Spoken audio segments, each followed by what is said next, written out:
a quienes he entregado a Satanás para que aprendan a no blasfemar. ¿Okay? ¿Me acompañan a orar? Padre, que el día de hoy podamos observar la importancia que tiene tu palabra, que veamos que es importante para la vida, para nuestra vida, para la vida de nuestros amigos, de nuestros familiares, para la vida de cada una de las personas que a nosotros nos importan. Padre, que podamos ver que es tan importante, que vale la pena defenderla y luchar por ella, que a través de eso se salvan muchas almas. Padre, te pedimos porque actuemos y cambiemos nuestra vida el día de hoy y que no lleguemos a ser entregados a Satanás. Te doy las gracias por todo, Padre, en el nombre de tu Jesús. Amén. ¿Qué, hermanos? Estos versículos, lo que les comentaba hace rato era, nos alertan que hay una guerra el día de hoy, ¿sí? Es una guerra que no se ve en las noticias, es una guerra que está sucediendo a pesar de que nadie la nota, y es una guerra que en ocasiones ni siquiera como cristianos nos damos cuenta por qué es, ¿sí? La guerra que nos anuncia aquí es una guerra por la predicación de la palabra. Entonces, de un lado tenemos nosotros a Satanás, y la forma en la que él pelea la guerra es que él envía maestros, hermanos, maestros muy convincentes, gente que empieza a anunciar, incluso mencionar el nombre de Cristo, pero que distorsionan la palabra y que con eso alejan a muchas personas de la verdadera iglesia, de la salvación, ¿sí? Es la forma en la que pelea Satanás. Si ustedes checan dentro de las cartas, el principal problema que existe aquí, amigos, no son las demás religiones, ni siquiera es el dinero que se menciona de forma constante. Lo que más se menciona en todas las cartas es el problema de falsas doctrinas, de cómo es que se distorsiona la palabra. En otras palabras, Satanás lo que quiere no es sacar a la gente de la iglesia, lo que quiere es mantenerlas en la iglesia y cambiar el mensaje para que ellos piensen, yo estoy yendo y alabando a Dios mientras van completamente en rumbo al infierno, ¿sí? Por eso, chequen todas las cartas. Van a encontrar que el problema de cada una detrás es que hay una falsa enseñanza, que hay algo que está alejando a los verdaderos creyentes, los está intentando alejar de Dios, ¿sí? Entonces, ¿cómo pelea Satanás esta guerra? Satanás pelea enviando maestros, falsos maestros, muy convincentes, y los coloca dentro de la iglesia de Dios, ¿sí? Y del otro lado tenemos nosotros a Dios, y Dios está queriendo pelear también esta batalla. ¿Cómo la está queriendo pelear? Alzando la predicación de su palabra. Y entonces Él coloca a verdaderos maestros y nos coloca a nosotros, los miembros de su iglesia, para que nosotros defendamos esta palabra, para que la hablemos de forma correcta. Y así como los hombres en una guerra se llenan de amor por su nación, se llenan de amor por la gente y se levantan en armas, en este caso Dios también quiere que nos levantemos por la predicación de su palabra, por su iglesia, ¿sí? Entonces el tema del día de hoy es este, ¿sí? El punto de este sermón es: estás llamado a pelear por la palabra de Dios. Estás llamado a pelear por la palabra de Dios. Y noten que es una muy buena batalla. Chequen, versículo 18, para que lo noten. Dice el versículo 18, para que pelees, final del versículo 18, pelees la buena batalla, ¿sí? Es una buena batalla, no porque batallar en sí mismo sea bueno, amigos. Es una buena batalla porque cuando hay un buen propósito, una batalla se convierte en buena, ¿sí? Y en este caso es buena porque estamos peleando nosotros por la palabra de Dios, ¿sí? Y esa parte de batalla, nada más para que la tengan literalmente, dice la buena milicia, o un poquito más actualizado el lenguaje, la buena guerra es la que tenemos que pelear, ¿sí? Entonces, la buena guerra, que es porque se conozca la palabra de Dios y primeramente que se conozca en nuestra iglesia, ¿sí? Primeramente que se conozca en la iglesia. Ahora, antes de que comencemos de lleno, Tengo que hacer un pequeño paréntesis y este es para que yo mantenga una buena conciencia mientras les doy el mensaje. ¿Ok?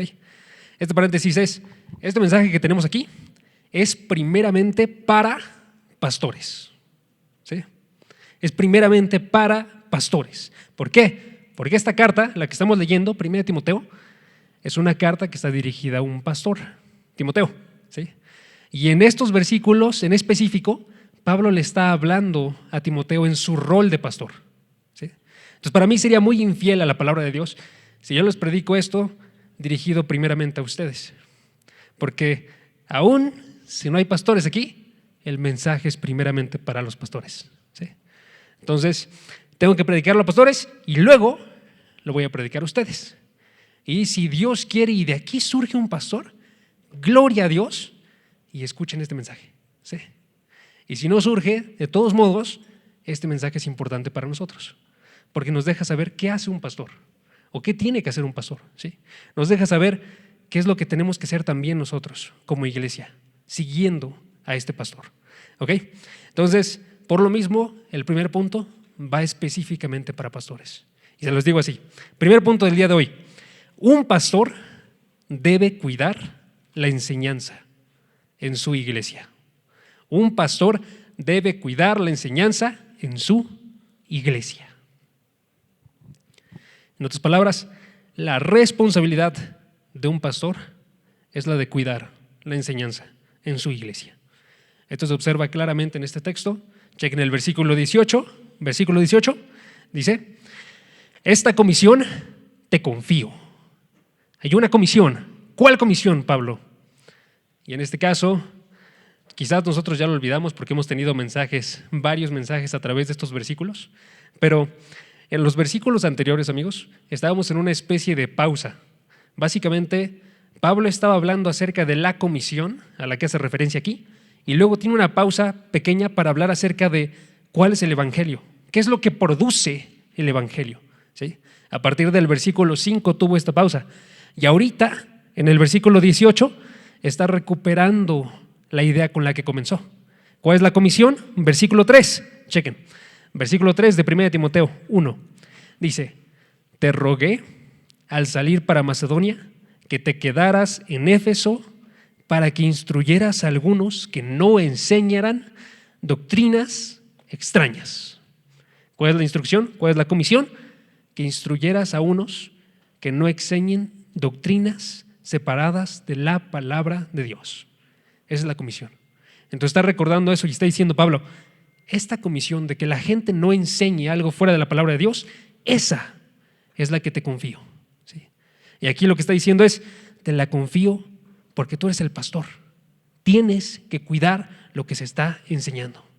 Entonces, en Éfeso, amigos, lo que sucedía era que había muchos congregantes que se estaban creyendo maestros.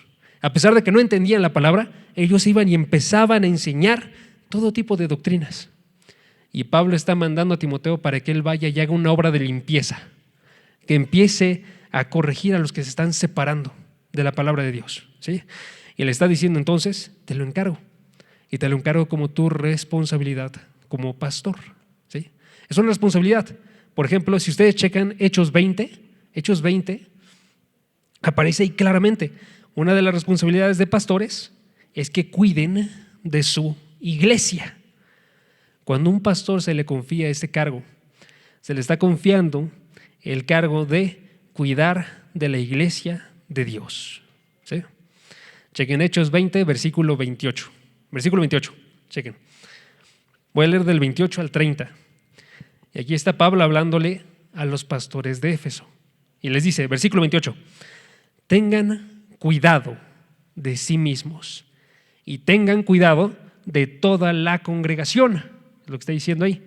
Tengan cuidado de sí mismos y de toda la congregación, en medio de la cual el Espíritu Santo les ha hecho obispos para pastorear la iglesia de Dios, la cual Él compró con su propia sangre. Sé que después de mi partida vendrán lobos feroces entre ustedes que no perdonarán el rebaño. También de entre ustedes mismos se levantarán algunos hablando cosas perversas para arrastrar a los discípulos tras de sí. Noten, está diciendo, versículo 18, tengan cuidado de la congregación. Versículo 28, luego versículo 30, porque se van a levantar gente y van a hablar cosas perversas para atraer a gente a sí mismos. ¿Sí? En otras palabras, tengan cuidado porque gente va a enseñar algo distinto. Va a estar hablando y hablando van a arrastrar a los discípulos tras de sí. ¿Sí? Tienen que cuidarlos de las enseñanzas que van a estar surgiendo en la congregación. ¿Sí? Es lo que está diciendo.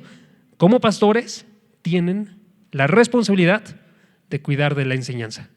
Y entonces un pastor, como Timoteo, tiene la comisión de estar corrigiendo todas las malas enseñanzas. ¿Por qué? Porque eres un pastor. ¿Sí? Entonces, eso es lo que agrega el versículo 18. Regrésense a 1 Timoteo. 1 Timoteo. Entonces, ¿qué está pasando? En 1 Timoteo 1, Pablo ya le dio la comisión. Ve y corrige a las personas. ¿Sí? Lo que hace el versículo 18 es que agrega esta idea. Porque eres un pastor. ¿Sí? Chequen el versículo 18. Porque eres un pastor. Esta comisión te confío, hijo Timoteo, conforme a las profecías que antes se hicieron en cuanto a ti. ¿Qué profecías? Ojo, aquí no son predicciones acerca del futuro. Cuando hace referencia aquí a las profecías, se está hablando del momento en el cual hicieron a Timoteo un pastor. ¿Sí? 1 Timoteo 4, es donde viene esta parte. Ya sé que está un poquito complicado, amigos, pero es que es la forma en la que viene. 4:14, chequen. 4:14, ¿qué pasó en ese versículo? Que cuando a Timoteo lo establecieron como pastor, se colocaron varias personas junto con él, le pusieron las manos y lo establecieron. ¿Sí? Dice el versículo 14 de 1 Timoteo 4, no descuides el don espiritual que está en ti, que te fue conferido, te fue dado por medio de la profecía, con la imposición de manos del presbiterio. Esos son los demás pastores que había. Cuando a ti te dieron un don, ellos profetizaron arriba de ti, colocaron sus manos y te establecieron a ti como un pastor. Es lo que está diciendo aquí, ¿no? Está diciendo, esta comisión de corregir es conforme a el rol que te dieron, que te establecieron como pastor. ¿Sí? Entonces, amigos, aquí va para los pastores. Si alguno surge aquí, este es el mensaje para ti, ¿ok? Este es el mensaje. No abandones tu tarea. No abandones tu tarea de corregir las falsas enseñanzas. No dejes que enseñen a aquellos que distorsionan la palabra, porque en el momento en el que ellos puedan entrar y actuar, van a estar perdiendo a las almas, van a estar alejando a la gente de Dios. Y en el momento en el cual el pastor deja que esas personas enseñen, está dejando de actuar como un pastor, está dejando de vigilar, de cuidar a la iglesia de Dios y está dejando que lleguen distorsiones a ellos, que abandonen a las ovejas. Salud. ¿Sí? Eso es para el pastor. No abandones a la iglesia de Dios. ¿Sí? Y para el resto de nosotros, el mensaje aquí no es directo, pero sí hay cosas que podemos aprender. ¿Sí? Podemos aprender, por ejemplo, primeramente, que es muy importante para Dios lo que se enseña en la iglesia. Es muy, muy importante para Dios, porque si no fuera importante para Dios, no establecería que los pastores tienen que cuidarlo. Pero sí lo estableció, les dio la responsabilidad de cuidar. Es importante para Dios lo que se enseña. Por eso Dios no dice simplemente háganse todos maestros, sino dice yo quiero a buenos maestros, gente que conozca la palabra de Dios. Es lo que tenemos que buscar. ¿Sí? Si a Dios le importa que haya buenos maestros, segundo, a nosotros también nos tiene que importar que haya buenos maestros. ¿Sí? Si a Dios le importa, a ti te tiene que importar. Te tiene que importar quién estás escuchando. Seríamos muy ingenuos, amigos, si decimos que cualquiera que tiene una cámara, cualquiera que se llama a sí mismo cristiano, es alguien a quien tenemos que escuchar. ¿Sí? Más bien tenemos que aprender nosotros. ¿Qué hace un buen maestro? ¿Qué hace un mal maestro? Y deberíamos de prestar entonces atención a la forma en la que Dios habla de los maestros. ¿Ok? Deberíamos de prestar también atención cuando predican los pastores, porque parte de lo que hacen cuando los vemos aquí los domingos y están predicando ellos y empiezan a anunciar toda distorsión que puede existir, es que están enseñándonos cómo distinguir una buena enseñanza de una mala enseñanza, ¿sí? Y debemos prestar atención. El error que podríamos cometer es decir, eso que realiza el pastor, hablando de alguna enseñanza falsa, eso no es necesario y no es bueno. Y entonces ahorita puedo no escucharlo. Quisiera que más bien el pastor nos enseñara que sí tengo que escuchar. Y ojo, amigos, por supuesto que tiene un lugar dentro de la predicación que sí se tiene que enseñar, pero eso no le quita su lugar a que no se tiene que enseñar, ¿sí? Tenemos que aprender los dos, y en este caso escuchamos lo que nos dice el pastor acerca de qué es lo que está mal, qué es lo que no se debería enseñar, y eso también lo aprendemos. Y empezamos a distinguir entre los maestros que escuchamos, ¿ok? Entonces, es un rol que Dios les dio a los pastores. Primer punto. Segundo punto que vemos en este pasaje, 1 Timoteo 1:18, vemos también que ir en contra de la mala enseñanza es una buena batalla. Ir en contra de la mala enseñanza es una buena batalla. Segundo punto, ¿sí? En otras palabras, cuando se habla acerca de esta mala enseñanza, estamos hablando de una buena obra, una buena acción, ¿sí? Es una buena batalla. Pregúntense, amigos, ¿qué sería una mala batalla?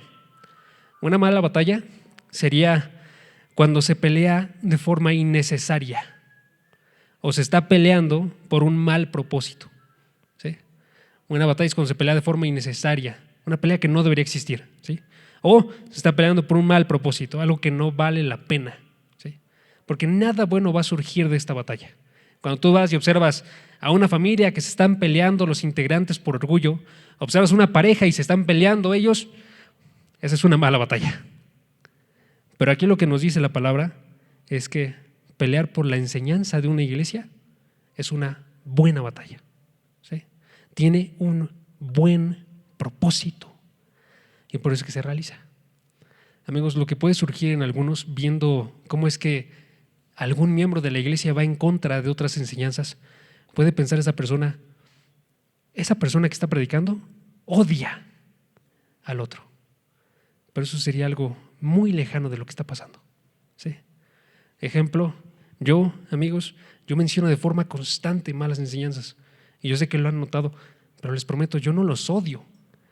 Yo quiero, en la gracia de Dios, que lleguen esas personas a conocerlo, que lleguen y se transformen, pero si es alguien que puede alejar a personas de la iglesia de Dios, personas que yo conozco, a ustedes, personas que yo quiero, si pueden alejarlos a ustedes de la palabra de Dios y alejarlos así de Dios, voy a mencionarlos, ¿sí?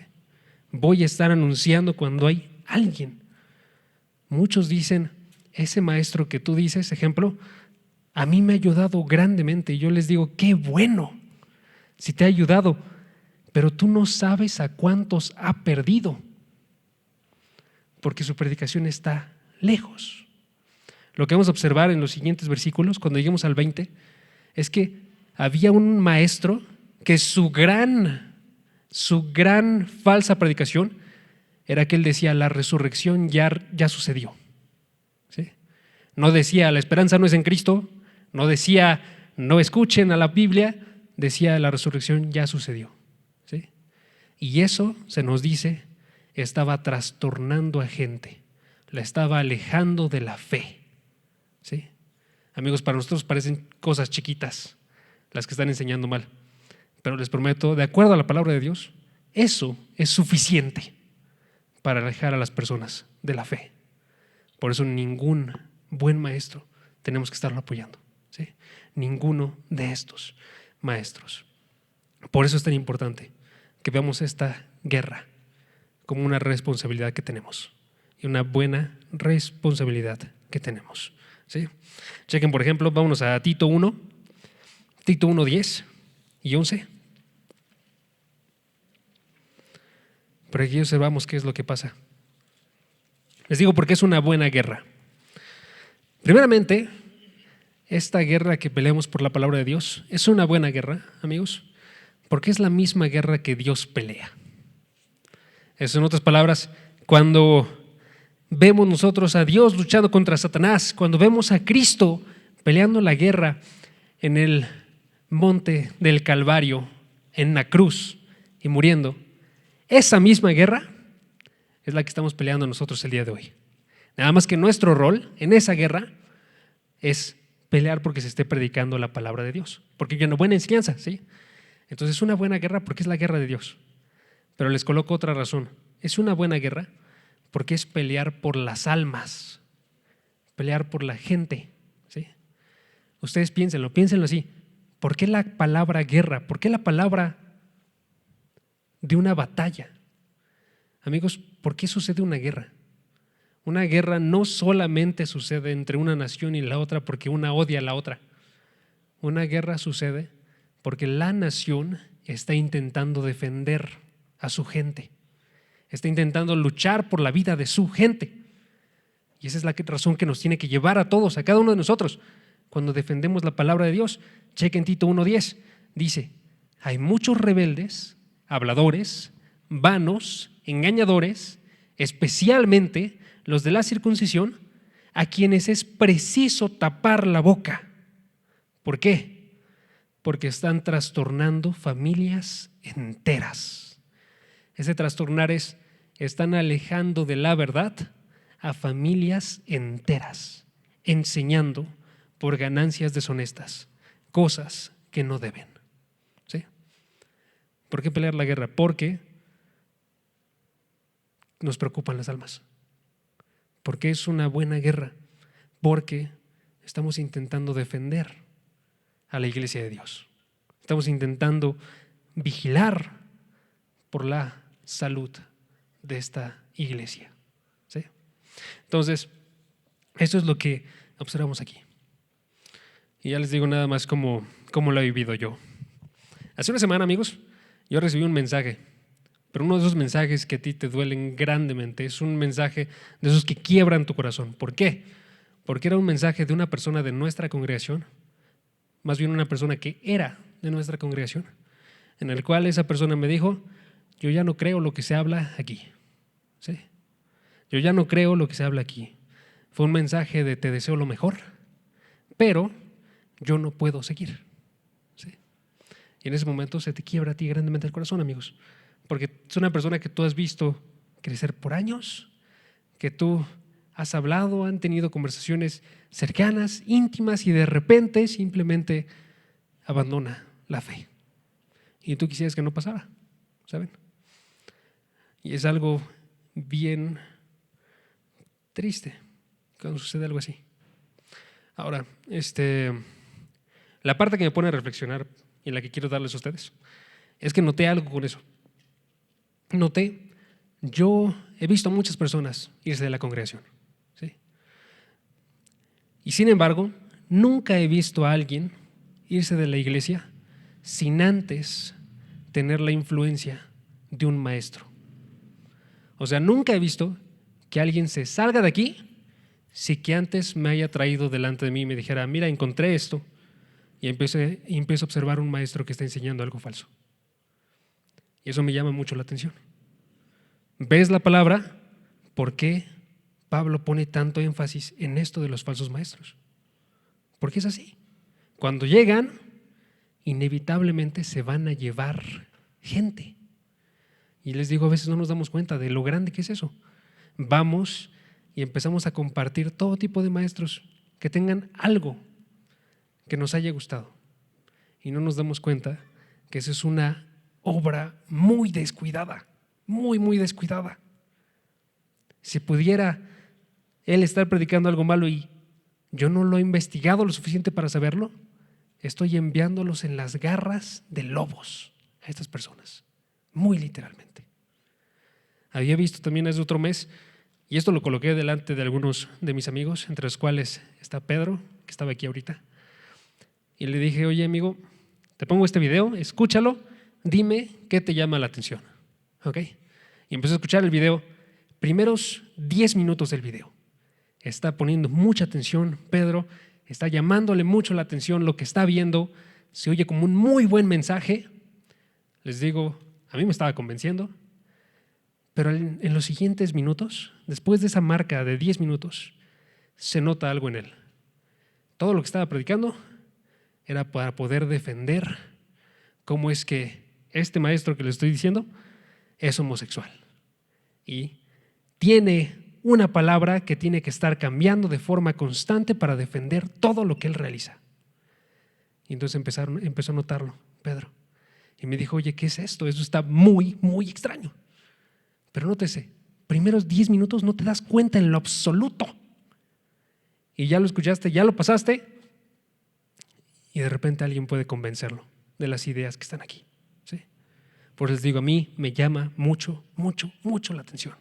Este chavo que les digo que me mandó el mensaje, 3 años en esta influencia de maestros. Y llega conmigo e intento decirle cómo es que están obrando mal, pero sigue metiéndose hasta que ya está fuera de la congregación. ¿Sí? Por eso es una guerra, amigos, que vale la pena que se pelee. Es una guerra por el alma de la persona. ¿Okay? Entonces, segunda idea, vemos aquí nosotros, es una pelea buena, es una batalla buena por las almas de la gente. ¿Sí? Y tercera idea, tercer punto del día de hoy. El guerrero de Dios no pelea con armas, sino con su vida. El guerrero de Dios no pelea con armas, sino con su vida. Porque si ya te diste cuenta que tienes que pelear esto, ahora tienes que saber cómo pelearlo. Y no tenemos que caer en el error nosotros de pensar que la forma de pelearlo es, por ejemplo, atacar a estas personas. La forma de pelearlo es insultar a estas personas. La forma de pelearlo es burlarnos de estas personas. O llegar a un punto todavía más arriba en el cual no solamente sea un actuar de lo que hablamos, sino también un actuar físico. No tiene que llegar a eso, ¿sí? En partes de la historia ha llegado a eso, no tiene que llegar a eso con nosotros, ¿ok? ¿Por qué? Porque la palabra de Dios anuncia otro camino. ¿Cuál es el camino? Chequen. En la forma en la que lo coloca son dos respuestas que tenemos que tener nosotros, ¿ok? La primera no es para ustedes, es para pastores, y la segunda sí es para ustedes, ¿ok? Primera respuesta, en este caso para el pastor. El pastor tiene que recordar que fue establecido como pastor. ¿Sí? Es la respuesta. Tiene que recordar que fue establecido como pastor. Primera respuesta. Chequen el versículo 18. Conforme a las profecías que antes se hicieron en cuanto a ti, a fin de que por ellas, por las profecías, pelees la buena milicia. Esa es la solución de Pablo. Recuerda las profecías que te establecieron como pastor y por esas profecías tú vas y peleas la buena milicia. ¿Sí? Lo que está diciéndole en este caso Pablo a Timoteo básicamente es: Dios te seleccionó para que fueras un pastor. Si Dios te seleccionó, lo que tienes que hacer para ir en contra de la falsa doctrina es recordar que Dios te seleccionó. Si Dios te seleccionó, Dios te va a ayudar en esa pelea. ¿Sí? Cuando tú vas y le anuncias a personas que creen que tú no tienes ninguna autoridad, cuando tú vas y hablas con gente que no considera en lo absoluto tus palabras, ve con seguridad, porque tú les estás hablando desde el rol que Dios te dio. Y háblales de forma segura. Amigos, es bien difícil corregir a alguien. Todavía más corregir a alguien cuando él no piensa que tú tengas ninguna autoridad. Pero Pablo le está diciendo a Timoteo: como Dios te seleccionó, vas a tener que ir con esa seguridad. ¿Sí? Y nada más noten eso. Dios estableció a los pastores, amigos. Dios estableció a los pastores. Cuando ustedes ven a alguien que están estableciendo pastor, aquí arriba van a observar un buen de gente. Otros pastores colocando sus manos. ¿Sí? Pero detrás de ellos se encuentra Dios mismo, que está confirmando su decisión a través de ellos. ¿Sí? Es lo que nos dice la palabra. La palabra dice en Efesios 4:11. Bueno, si gustan, sí, búsquenlo. Efesios 4:11 nos dice que Jesucristo mismo es quien establece a cada uno de los ministros, los que son fieles, claro está. ¿Sí?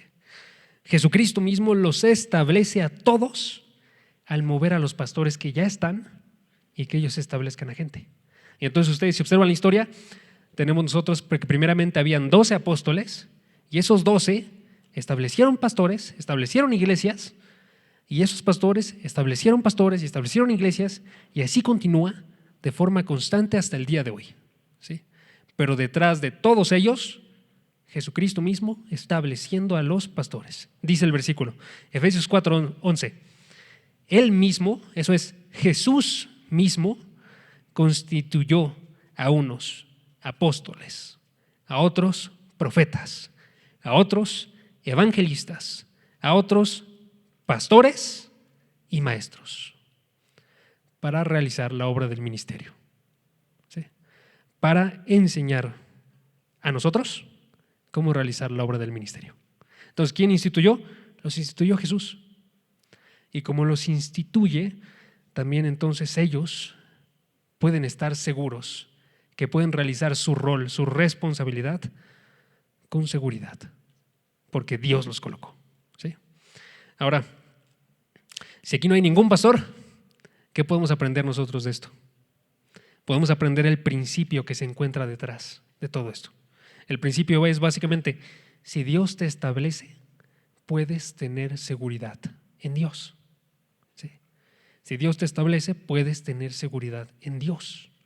Ya sea que te establezca en una tarea y te coloque para que tú estés dando algún devocional, ya sea que te establezca en, ejemplo, en alguna calle y te coloque delante de ti a una persona a la cual predicarle, o te establezca en un salón de clases y con ello un montón de gente y amigos a los que les puedes estar hablando la palabra. ¿Qué puedes hacer tú ahí?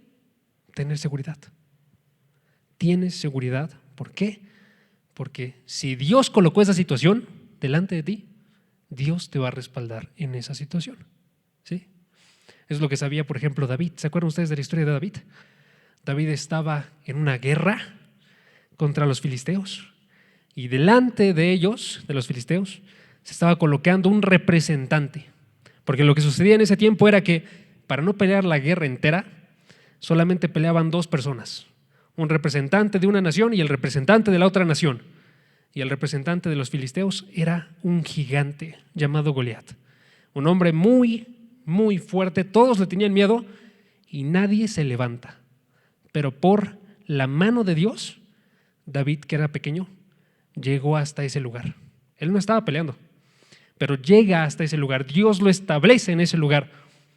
Y él, viendo ese establecimiento, dice, lo voy a hacer, voy a pelear, voy a responder y lo voy a hacer de forma segura.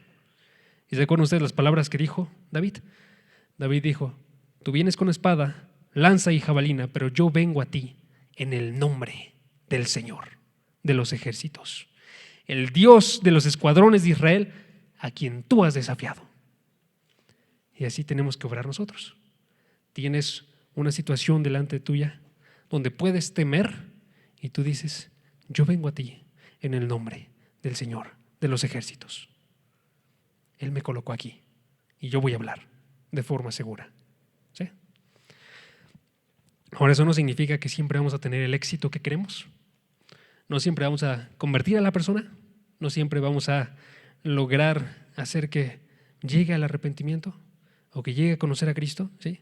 Pero una cosa sí vamos a tener segura, amigos.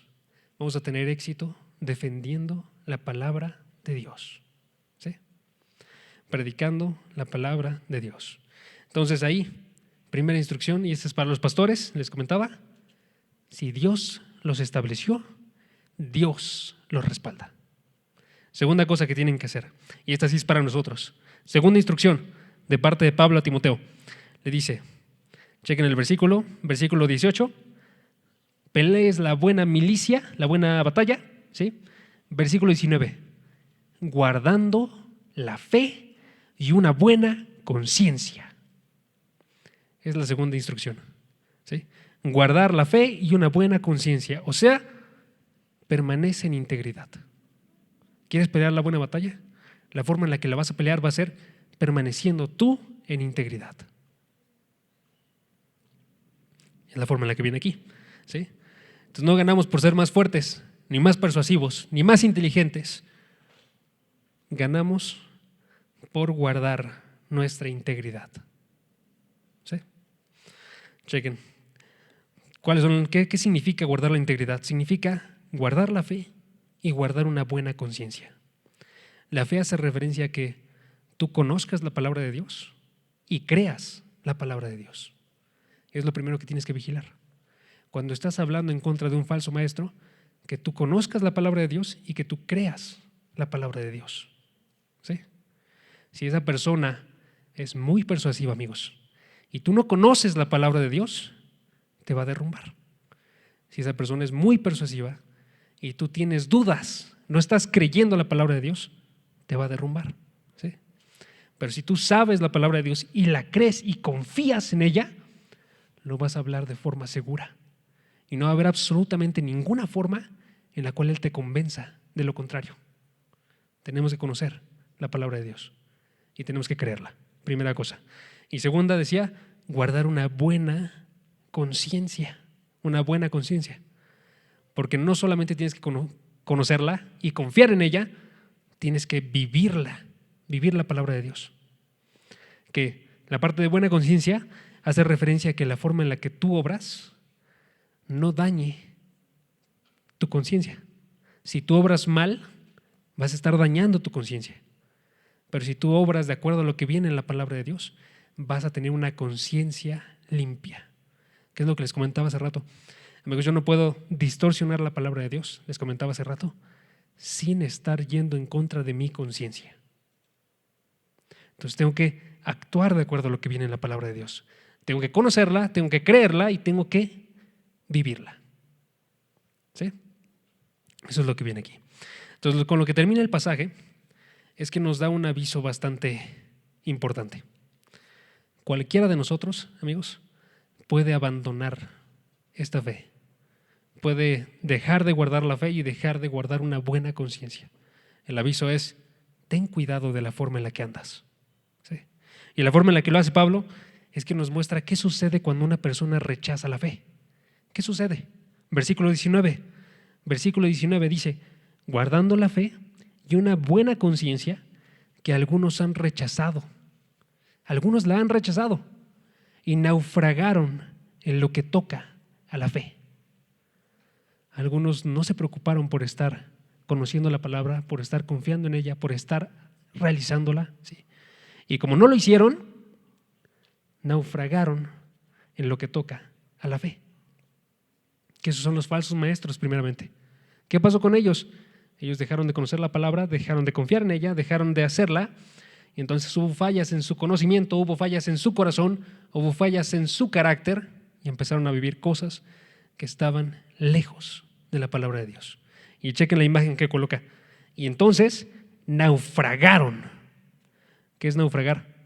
Es cuando un barco va en una dirección en la que no debería, va en contra de las rocas, y en el momento en el cual él impacta, ese barco deja de servir, atrapa a las personas en su perdición, perdidas en una isla. ¿Sí? Es lo que está pasando con ellos. Su barco, como no se preocuparon por conocer la palabra y seguirla, su barco se destruyó y permanecen varados en un barco que no se mueve y que no realiza absolutamente nada para Dios. ¿Sí? Esos son los predicadores que vemos aquí. Y entonces los menciona, nos da dos ejemplos. Gente que, nótese, da por nombre. Eso significa que la gente de la iglesia los conocía. Es como si en este momento nosotros, ahorita vean para los lados, tienen a gente que conocen, denle un par de años y empiezan a observar a gente que conocían, saben quiénes son, saben cómo vivían, y de repente se dice de ellos fueron en contra de la fe. ¿Y cómo los sorprendería a ustedes?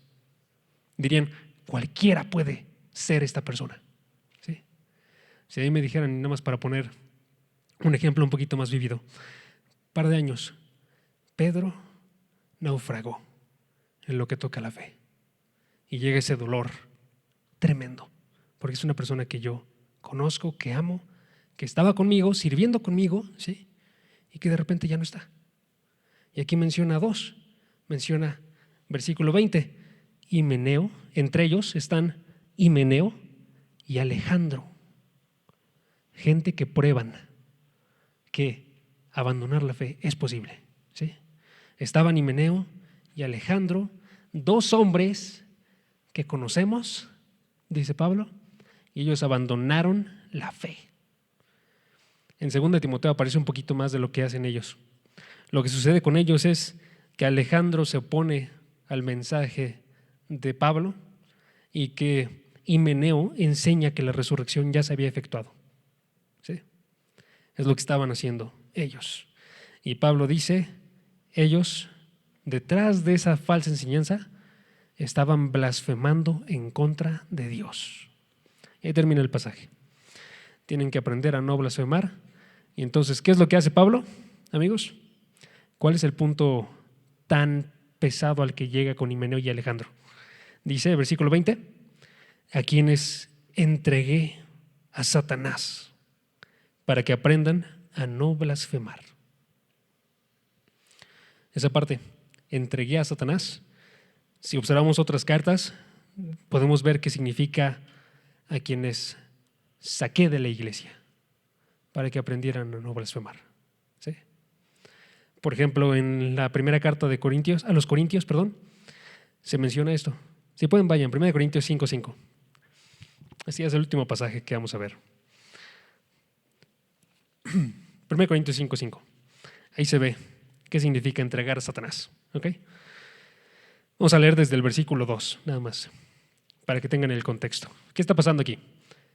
Pablo está hablando a la iglesia de Corinto y ellos tienen a una persona en específico que destaca por su pecado. ¿Qué estaba haciendo esta persona? Esta persona era un chico que estaba teniendo relaciones con su madrastra, ¿sí? Eso es un actuar bastante pesado. O sea, su papá se volvió a casar, se casó con una persona y el chico formó una relación con esa persona, ¿sí? Algo malo. Y entonces, ¿qué le dice a ellos? Le dice Pablo a los de Corinto, ustedes están ignorándolo, están ignorando su pecado, no le están ayudando con eso, ¿sí? Versículo 2, ustedes se han vuelto arrogantes en lugar de haberse entristecido. Si se hubieran entristecido, el que de entre ustedes ha cometido esta acción sería expulsado de en medio de ustedes, ¿sí? Lo leo otra vez. En lugar de haberse entristecido, para el que de entre ustedes ha cometido esta acción fuera expulsado de en medio de ustedes. Ojo, noten, sacar a alguien de la congregación no surge de enojo, surge de tristeza por su pecado, dice el versículo, ¿sí? Sacar a alguien de la congregación no es para ir en contra de la persona, es para ayudarle a esa persona. Dice el versículo 5, entreguen a ese tal, a Satanás, para la destrucción de su carne, a fin de que su espíritu sea salvo en el día del Señor Jesús. No es entréguenlo ni siquiera para defender a la iglesia, es entréguenlo para que su espíritu sea salvo, porque ahorita no es salvo. Dejen que esté en la congregación, va a pensar que es salvo, va a pensar que está bien, va a llegar delante del Señor y en ese momento se va a enterar, tú no eras un creyente. Sáquenlo de la congregación, va a poder conocer que no es un creyente y va a ser salvo en el día del Señor, está diciéndoles, ¿sí? Y eso es lo que está diciendo con Himeneo y Alejandro. A Himeneo y Alejandro los entregué a Satanás, los saqué, les dije, como dice Andrés, con todas sus letras, que no son creyentes y están predicando algo que va en contra de la palabra de Dios, para que aprendan a no blasfemar y dejen de difamar a Dios, ¿sí? Es un actuar de misericordia hacia estas personas, ¿ok? Entonces, noten lo horrible que sería si tienes una congregación y tienes un buen maestro, que diga un falso maestro, perdón, tienes un falso maestro y ese falso maestro tiene una congregación y toda la congregación le está diciendo, predícalo, eres un cristiano, estás haciendo bien la obra, y nadie en esa congregación le está diciendo, tú eres un falso maestro. Y va toda su vida ese hombre creyendo, yo estoy enseñando bien la palabra de Dios, voy a continuar así. Y nunca llega al arrepentimiento, nunca llega a conocer a Dios. Qué horrible sería eso, ¿no? Por eso la idea es esa. Si alguien aquí es un pastor, mensaje, y encuentra una persona que no está obrando como un creyente, que no está enseñando como un creyente, que le advierte y no se arrepiente, no cambia de parecer, instrucción, se tiene que sacar de la congregación. ¿Sí? Y esa es la instrucción para los pastores. Para nosotros no sacamos a nadie de la congregación, no tenemos esa autoridad, ¿sí? Pero ¿qué sí hacemos nosotros? Tú encuentras una persona que está enseñando mal la palabra de Dios, tú encuentras una persona que está actuando en contra de la palabra de Dios, tienes la compasión de corregirlos antes de que lleguen a ser entregados a Satanás.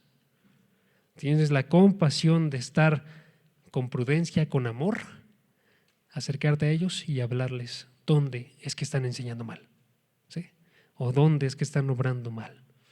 Y si no responden, amigos, lo traen delante de los pastores y le dicen, la forma en la que he obrado es esta, me preocupa su alma. Según la palabra, lo que sigue es que sea sacado, ¿sí? Muy probablemente los pastores les van a dar otra oportunidad más, van a acercarse, van a hablar, pero si no llega, va a llegar a esto, ¿sí? Es lo que tenemos que aprender de este pasaje. Y por sobre todo tenemos que aprender que cualquiera de nosotros puede ser el que está abandonando la fe. Y ya con eso termino. Amigos, ninguno de nosotros se tiene que sentir tan firme que dejamos de observar nuestra vida, que dejamos de observar si tú el día de hoy estás guardando la fe, estás agarrando la palabra y la estás recibiendo. No tenemos que sentirnos tan firmes que tú sientas que ya no tienes que acercarte a la palabra de Dios. No tienes que sentirte tan firme que parezca que ninguna de las acciones que tú estás realizando puede ser corregida.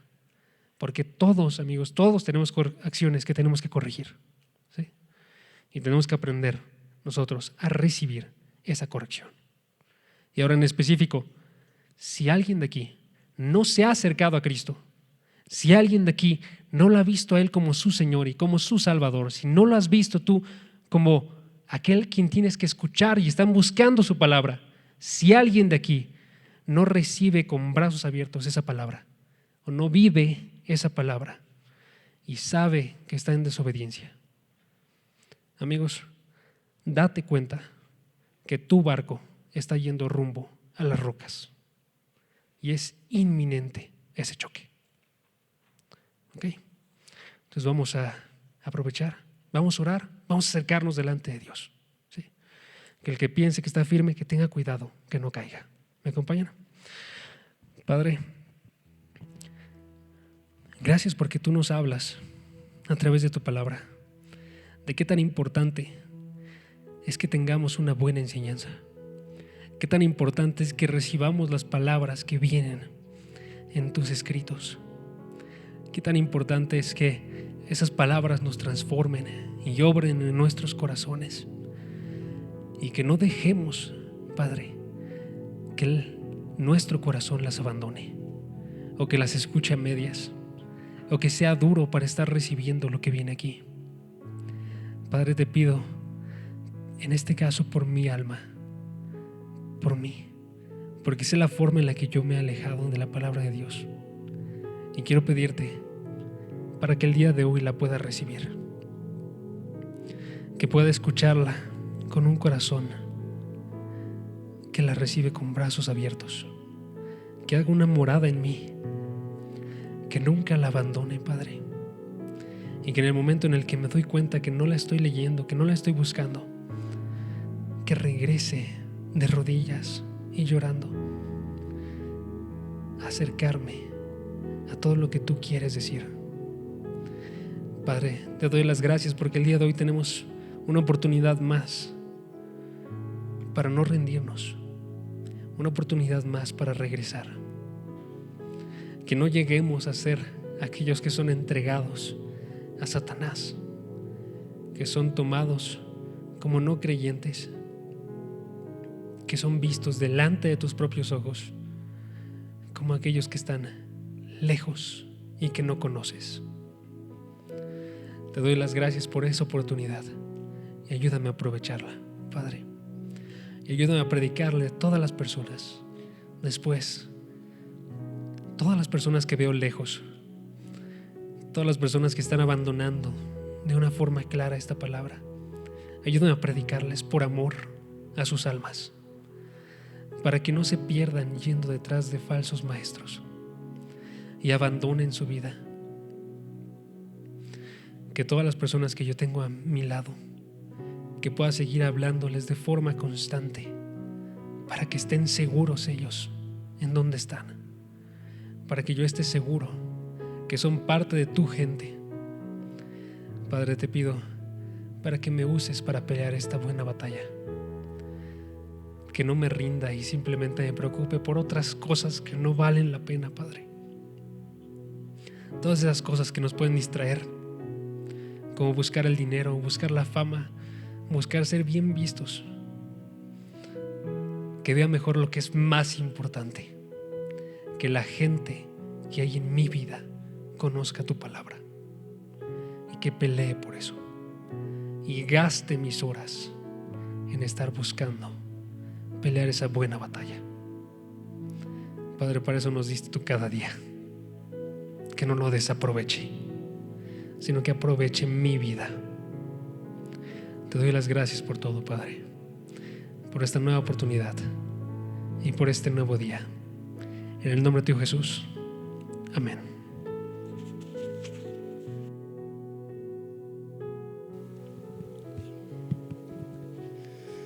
¿Cómo están, chicos? ¿Qué tal estuvo la prédica? Muy padre, ¿no? Les quiero hablar de algo sumamente crudo, y es de una guerra. Ahorita Jason, en el mensaje que vimos ahorita, vimos una guerra que es parte del cristiano. Pero hoy les voy a hablar de la guerra que vivimos todos los días y que no vemos. Es la guerra del hombre contra Dios. ¿Cómo que el hombre contra Dios? Cuando nosotros pecamos, el significado de pecado significa errar el blanco. Es nosotros diciéndole a Dios: vamos en contra de ti, no queremos hacer lo que tú nos digas. Y es nosotros declarándole la guerra a Dios. Y está muy loco porque es el hombre contra Dios. ¿Cuándo vamos a ganar? En la Biblia se nos dice que la paga del pecado es la muerte. Tristemente puedes decir: no, yo soy buena persona, me porto bien, obedezco a mis papás, voy a la escuela, no fumo, no tomo. ¿Has mentido? Más bien, ¿hemos mentido? Ya pecamos. ¿Hemos pensado cosas malas? Hemos pecado. ¿Has insultado o desobedecido a tus papás? Hemos pecado. Por cuanto todos pecamos, hemos sido destituidos de la gloria de Dios. Hay una separación que tenemos con Dios que nosotros no podemos evitar. Nosotros solos no podemos decir que podemos ser buenos ante los ojos de Dios. ¿Por qué? Por nuestro pecado. Ahora les quiero decir algo que viene en Romanos 5:6, que es lo más hermoso. Porque imagínense, nosotros declarándole la guerra a Dios, ¿qué esperaríamos? Que Dios dijera: no, pues ahora sí van a ver quién soy realmente, ¿no? O que digan: Dios nos va a castigar. Pero no, Dios nos mostró algo hermoso, quién es Él, su amor. Y dice: porque Cristo, cuando aún éramos débiles a su tiempo, murió por los impíos. Ciertamente apenas moriría alguno por un justo, con todo pudiera ser que alguno osara morir por el bueno. Esa parte es la más hermosa. Mas Dios muestra su amor para con nosotros en que, siendo aún pecadores, Cristo murió por nosotros. Pues mucho más, estando ya justificados en su sangre, por Él seremos salvos de la ira. Les dije que la paga del pecado es la muerte, pero Dios no lo quiso dejar así y envió a su Hijo a que en esa cruz muriera por nuestros pecados. Todo lo malo que hiciste, todo lo que tú puedes decir: no, es que no me puedo acercar a Dios, Cristo lo pagó en esa cruz. Cristo murió por nosotros para que podamos ser salvos. ¿Salvos de qué? Del juicio contra nuestros pecados. ¿Salvos de qué? De la condenación en el infierno. Y lo único que Dios busca es que realmente tengamos ese encuentro con Él, que realmente aceptemos esa condición de pecado y veamos que Cristo hizo lo que nosotros no pudimos hacer, que veamos la cruz y veamos que en esa cruz somos salvos ahora, que reconozcamos a Jesús como nuestro Señor y como nuestro Salvador, porque nosotros no podíamos hacer nada al respecto. Entonces hoy estamos ante esa importante decisión: escoger en qué bando vamos a estar. ¿Estar en el bando que seguimos en contra de Dios? ¿O realmente arrepentirnos y ver que Cristo nos da la salida de poder estar del lado de Dios, de ser hijos de Dios? Entonces, amigos, los invito a que si realmente quieren ya tener ese encuentro con Dios, reconocen que no pueden por sus fuerzas dejar de hacer el pecado, dejar de hacer lo malo, hoy nos acerquemos a Dios por medio de su Hijo Jesucristo, por medio de esa cruz. Entonces, si me acompañan a orar, si ya son cristianos, nos apoyan a acompañar a orar por los demás. Dios, cuántas gracias te damos, porque a pesar de que somos malos, a pesar de que te hemos declarado la guerra con nuestras acciones, tú nos muestras amor. Y hoy te quiero pedir perdón por todo lo malo que he hecho. Perdóname porque sabes que he ido en contra tuya. Perdóname porque sabes que peco todos los días. Pero yo sé que en ti hay perdón, en ti hay misericordia. En esa cruz tú pagaste por mis pecados. Aún yo siendo rebelde, tú viniste por mí. Hoy te pido que entres a mi corazón. Hoy te pido que cambies todo lo malo que hay en mí, porque yo reconozco que tú viniste a morir por mí en esa cruz. Yo reconozco que tú eres mi Señor y que tú eres mi Salvador. Y yo quiero ser tu hijo. Ya no quiero ir en contra tuya. Ya no quiero ser más tu enemigo. Gracias por el mensaje que nos das de amor. En el nombre que es sobre todo nombre de nuestro Señor Jesucristo. Amén. Ok, para los que están en la transmisión, les damos muchas gracias por haberse conectado. Si aceptaron a Cristo en su corazón, pueden dejarlo en comentarios para estar orando por ustedes. Los invitamos aquí a la Iglesia Vida Nueva para el Mundo Norte. Y pues, muchas gracias a los que se conectaron. Y a los que estamos aquí, pues ahorita vamos